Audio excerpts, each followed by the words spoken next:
Itong si BBM, kung tawagin ay Denial King. For a while now, we've been very worried about my sister. And the reason that is because the lady that you see talking on TV is not my sister. Kahit na kapatid niya na si Senator Amy Marcos ang nagsabi na siya ay addicted sa cocaine, gaslighting pa rin siya. Hindi siya yan. Hindi siya yan. So, that's why we worry. So, we are very worried about her. So anong gagawin natin sa situation ng Pilipinas ngayon? Para maniwala talaga yung tao na hindi ka drug user, pwede ka namang magpa-drug test eh. We cannot keep on going like this. A simple solution is for Bongbong Marcos to have a hair follicle test. What's so bad about having a hair follicle test? Why is it that 3 years after he was elected into office and this rumor started that he's a cocaine addict, up to now, he refuses to have a hair follicle test? His response is dead ba lang? No. No. Why should I do that? Mamatay kayo dyan, basta denial lang ako. Ano ngayon? Kung ayaw ko ng hair follicle test. What they say, public trust, public office, public has nothing to do with a follicle test. Hindi mo yan kaya, Bongbong, na in 3 years hindi ka mag-hair follicle test. Dahil the rallies are not going to stop. Galit po kami sa mga magnanakaw. Lalong-lalo na po, tayo po ay nagbabayad din ng tax. And they say, oh, what's wrong with that? Look at that. He's the one reporting now. Bongbong Marcos is trying to play catch up. Every day he reports. But he's not reporting on what we really want to know. Are you or are you not a cocaine addict? Will you or will you not have a hair follicle test? We are not a country led by cocaine addicts.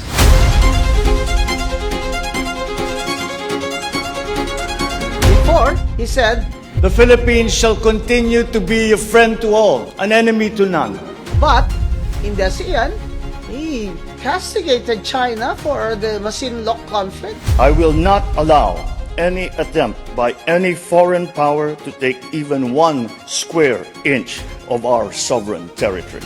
And then he probably realized his error, and so he skipped several heads of state and threw all this way to the head of state of China just to shake his hand like a fool. What kind of president do we have? What kind of country are we going to have for our children and their future when we are led by a cocaine addict? Look at his decisions. Why wouldn't you want all of that money back in the hands of the Filipino people? Well, we... May I just ask you why that's funny? Where that? Why that's funny? I'm asking you a question about plundering of large sums of money. Tablahin mo na lang kami, BBM. Magpa-hair follicle test ka na lang para sabihin ng mga oposisyon, hindi naman pala siya addict. Lang pala siya.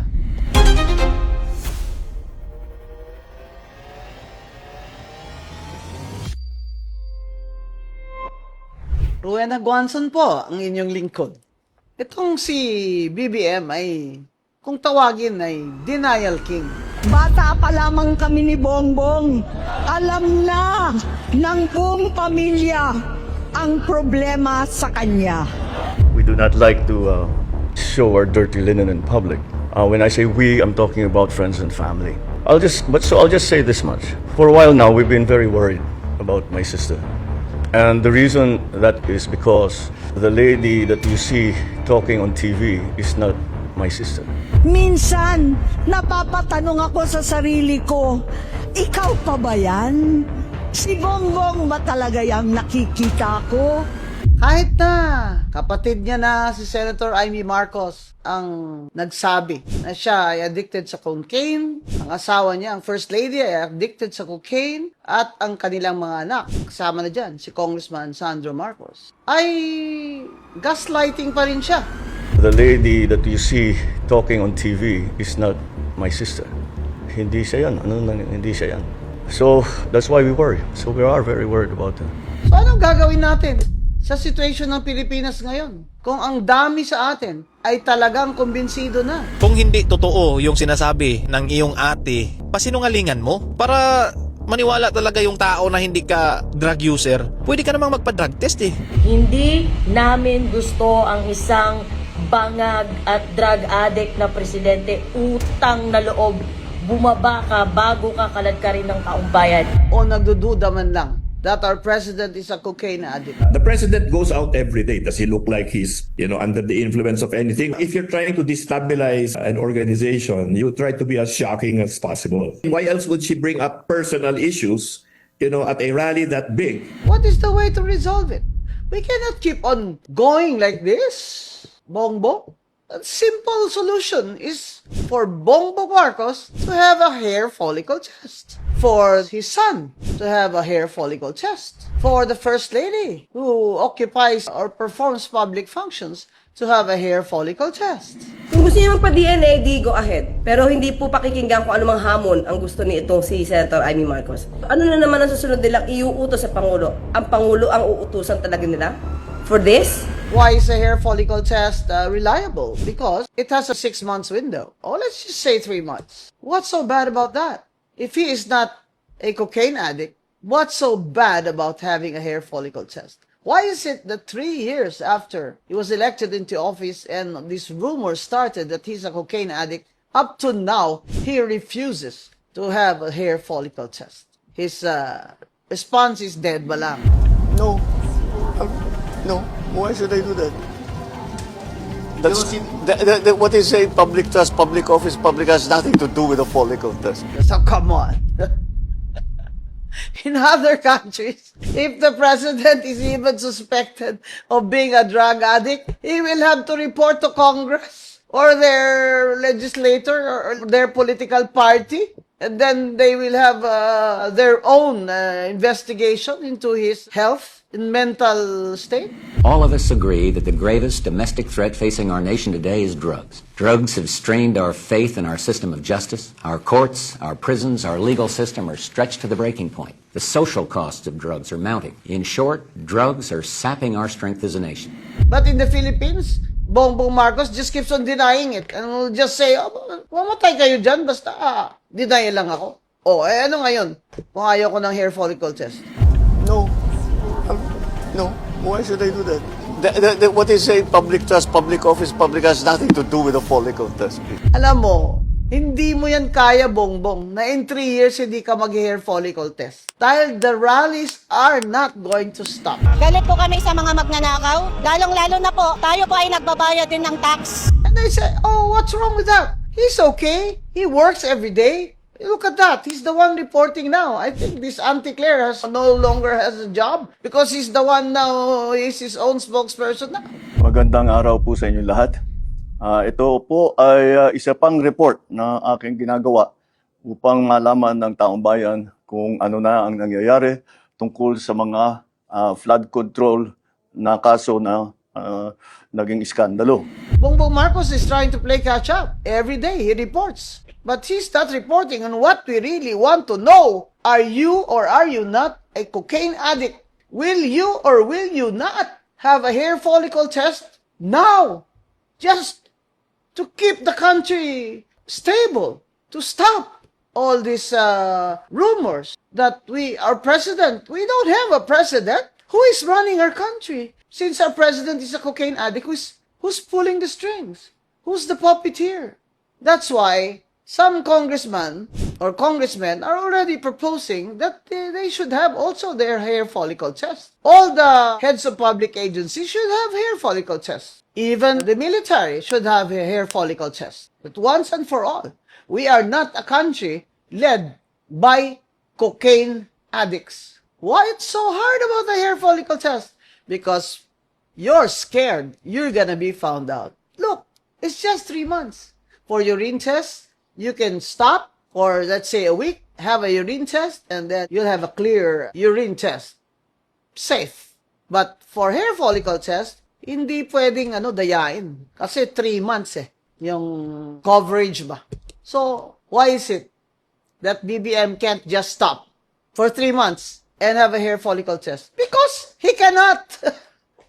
Because every day, he has to snort cocaine just to function. What kind of president do we have? What kind of country are we going to have for our children and their future when we are led by a cocaine addict? Look at his decisions. Why wouldn't you want all of that money back in the hands of the Filipino people? Well, we the narrative. May I just ask you why that's funny? Where that? Why that's funny? I'm asking you a question about the plundering of large sums of money from the Filipino people. I'm thinking that maintains, that idea maintains, because I take exception to many of the assertions that have been made, and I think since the cases were filed, the government fell. Cases were filed against me, my family, the estate, etc. And up to now, we have found the assertions that were made, we have shown to be untrue. And you know, the president is the commander-in-chief. Can you imagine a drug addict, a cocaine addict who is commander-in-chief? Those of you in the military, you think about it. He also steers our foreign policy. So again, in military, you think about it. Clear example. Before, he said, Philippines will be a friend to all and an enemy to none. The Philippines shall continue to be a friend to all, an enemy to none. The Philippines has always been open and welcoming to all our foreign friends and visitors. That is our worldview. That is our culture. But in the ASEAN, he lambasted China. While the premier was president, he castigated China for the Masinloc conflict, using the ASEAN meeting as a venue. The Philippines now finds itself on the front line against actions that undermine regional peace, erode regional stability, and threaten regional success. Then as now, we remain firm in defending our sovereignty, our sovereign rights, our jurisdiction. I will not allow any attempt by any foreign power to take even 1 square inch of our sovereign territory. So, how do you explain that? That his foreign policy statement was a friend to all, enemy of none. And then, in the ASEAN, where the Philippines is going to be the next chair, he lambasts China in the presence of their premier. I would disagree. I did not make a strong statement. I just laid out the facts. I try always to just explain to everyone what is happening. This is the situation the Philippines finds itself in. Ito yung nangyayari sa amin. Kaya sana matulungan nyo kami. And then he probably realized his error, and so he skipped several heads of state and crawled his way to the head of state of China just to shake his hand like a fool. Like a fool. And did you see Trump? Trump was touching everybody on his way to his spot. He was touching everybody's shoulder, hands, and then before stopping at his spot, he looked over the shoulder of the head of state beside him and saw Bongbong and didn't acknowledge him at all. Just stood in his spot. That is very telling of what kind of treatment our president and our country is gonna get from the United States and China. We are a poor country. Our military is, Browner is delusional when he says that his military is ready to go, one of the best in the world. I therefore direct the Philippine Air Force and the AFP to continue developing your capabilities for conducting maintenance and repair to keep all our military assets ready to go. You out of your mind? If you think you're gonna get us into a war with China to protect Taiwan? Browner, you must be crazy. Nobody wants to go to war. In the Philippines, nobody wants to go hungry. That is what our president should solve. The economy is in deep shit. That is what Bongbong has to solve. And he can't do that. He can't do that because he's a drug addict. In 2023, his SONA, he said that he will bring down the price of rice and basic commodities. Sa mga nakalipas na buwan, nakita natin ang pagbaba ng presyo ng bilihin sa iba't ibang mga sektor. Napatunayan natin na kayang maipababa ang presyo ng bigas, karne, isda, gulay at asukal. Malaking tulong ang Kadiwa Store na ating muling binuhay at inilunsad. Sa mga nagtatanong kung nasa na ang 20 pesos na bigas, ito ang aking tugon. Napatunayan na natin na kaya na natin ang 20 pesos sa bawat kilo ng bigas nang hindi malulugi ang ating mga magsasaka. Today, my driver told me that the cheapest edible rice he could buy is 42 pesos. There was a time when the average price of rice was 55 pesos. And yet he promised during his campaign that he will make rice available for 20 pesos. Palapit na tayo dun sa aking pangarap na mag 20 pesos. Pero dahan-dahan lang. Aabutin din natin yan. Pero marami pa tayong gagawin. Pero ang dami pang nangyayari.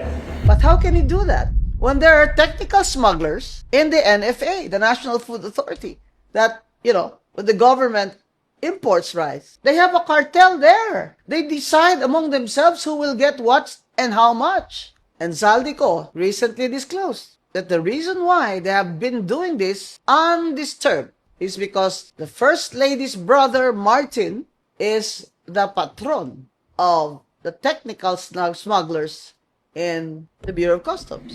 Kung matatandaan ninyo, noong 2022, nagkaroon po ng investigasyon sa Kamara na pinangungunahan ni Congressman Toto Sonsing dahil sobrang taas ng presyo ng sibuyas. Umabot ng 600 pesos kada kilo. Gayong dapat ay nasa 80 pesos lang. Doon lumabas ang pangalan ni Martin Araneta bilang isa sa mga nasa likod ng kontrol sa importasyon ng sibuyas. Pero hindi po natuloy ang investigasyon. Ang sabi ni Speaker, tinawagan daw siya ni First Lady Lisa Marcos at ipinapatigil ang investigasyon. Kaya walang natuloy at walang naparusahan. Dahil pala, kontrolado ng kapatid ng First Lady ang importasyon ng sibuyas. You have to rewind 3 to 6 months in office. Sibuyas, naging 800 pesos a kilo. Umabot pa ng sobra 1,000. Sa Balintawak galing ako ron, 560 ang kilo. Sibuyas? Paano nangyari yun kung walang manipulation ng presyo? Pagkatapos, asukal naman. Nagkwento sa akin si dating Speaker Martin Romualdez, kinausap daw siya ni PBBM sa Tacloban para tumulong sa gastusin ng mga kandidato mula national hanggang local candidates. Ang sagot ni Speaker, naibigay na niya ang SOP collections sa Bureau of Customs na umabot sa 11 billion pesos. Dagdag pa dyan, may 9 billion pesos collection mula sa sugar na ayon mismo sa kanya ay pinaghahatian lang ng 5 kumpanya para makontrol nila ang presyo ng asukal sa merkado. Oh, kami na naman sa Negros ang kawawa niyan. Saldico again disclosed that they gave billions of pesos to 5 companies to manipulate the price of sugar. Oh, alam mo, history repeats itself. Nung panahon ng martial law ni Ferdinand Marcos, he also manipulated the price of sugar by creating the Philippine Sugar Marketing and NASUTRA, National Sugar Trading. And so the sugar planters could no longer make a profit and stop farming sugar. What happened? Malnutrition. Children got hungry to the extent that UNICEF had to intervene. Their children could no longer go to school and they could not afford medical expenses when the sugar farmers were already absent or have folded their businesses. This is part 2 of Marcos' raid of the sugar industry. What I don't understand is that there are still people who say, no, bait-bait yan si Bongbong eh. Bait yan si Bongbong, di niya yan magagawa. Talagang pinapalibutan lang siya ng mga ng mga tao niya na sila lang ang magnanakaw dyan. Oh, come on. Oh, come on. As Dr. Winnie Monsod said in an interview, I mean, I would like to ask Senator Lacson that. Do you really think, Senator Lacson, that si President Bongbong is so stupid? Do you believe that what his sister said, that he is a drug addict, so he does not know what's going on? If he did not know, then he is not fit to hold office. If people his cronies can just do this, manipulate our economy, cause our economic downfall because of their greed, flood control, ghost projects, and substandard infrastructure projects, if that's all the work of his people around him and not Bongbong himself, then they must think they're pretty stupid, no? Hindi naman kami ganyan katanga, BBM. Kung ganyan din naman ang aminin mo na hindi mo alam, 3 taon ka na dyan, hindi mo pa rin alam. Tapos ngayon, you're playing catch-up because rallies are ongoing. On November 30, the Catholic Church will lead also a rally. After the Iglesia ni Cristo, on November 16 and 17, had a very big rally in Luneta, where Senator Amy Marcos disclosed that her dear brother, the President, is addicted to cocaine, and so is his wife and their children. So these rallies will continue. The left is rallying and demanding for BBM to resign and Sara to resign. And they want a transition council. And I asked one of them, I said, what's the transition council for? Said, oh, that's going to be the council that will create the rules. And who's going to do what in a snap election? I said, how can you have a snap election and you think that it will be fair when the same COMELEC chairman, Garcia, appointed by the president, will still be there? If both of them will resign, that's really going to be an extraordinary scenario. Remember? Because in the previous resignations of ERAP, there was a vice president that took over, Gloria Macapagal Arroyo. And there's the military suggestion from people who think that a military junta will also solve the problem. And Justice Carvey already came out. We should follow the Constitution, and I agree with him. Do not tamper with the Constitution. Do not think that the military junta is our savior. We, the people, are sovereign. Look at Myanmar. When the military junta took over, they took over all the businesses and minerals and mining, and they even took over the sale of mobile phones. Internet. It's gonna get worse if it's a military junta because they will rule by the gun. They will rule by the gun. So what's the solution? BBM. Do you really think that in 3 years you can they'll get tired of protesting, they'll get tired of like this, we'll just keep on denying it? We're not gonna get tired. I don't think the people will get tired. I think there will be pocket rallies even without big rallies. And I think the social media is on fire against BBM. We don't want, I wouldn't want, to see our economy crash before BBM resigns. Kawawa naman tayo. Kawawa naman yung mahihirap. Kung hihintayin pa ni BBM yun, tablahin mo na lang kami, BBM. Magpa-hair follicle test ka na lang. Lahat kayo dyan sa Malacanang. O pati ako, mag-hair follicle test din ako. Tablahan mo na lang kami.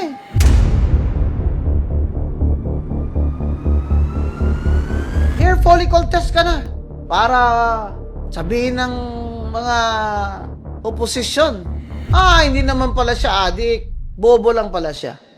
This is Rowena Guanzon, and we are proudly PGMN.